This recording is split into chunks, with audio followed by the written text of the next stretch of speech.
नमस्कार, प्रभा कांबळे किचन मध्ये आपलं स्वागत आहे. कशी काय आहे? मजेत आहेत ना? मजेत असायलाच पाहिजे. खुश आहात ना? खुश असायलाच पाहिजे. आज मी डिंकाचे लाडू बनवणार आहे. त्याच्यावर साहित्य आणून ठेवलेलं आहे ते बघा.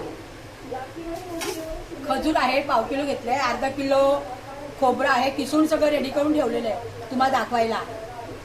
व्हिडिओ जास्त लांब होतं त्याच्यासाठी मी सगळं बनवून ते मग तुम्हाला व्हिडिओ पाठवते मी. जर तुम्हाला काय प्रॉब्लेम असेल मला कमेंट करून सांगा तुम्ही मला. हे सगळं सामान आहे. मखाणे आहेत, बदाम आहे,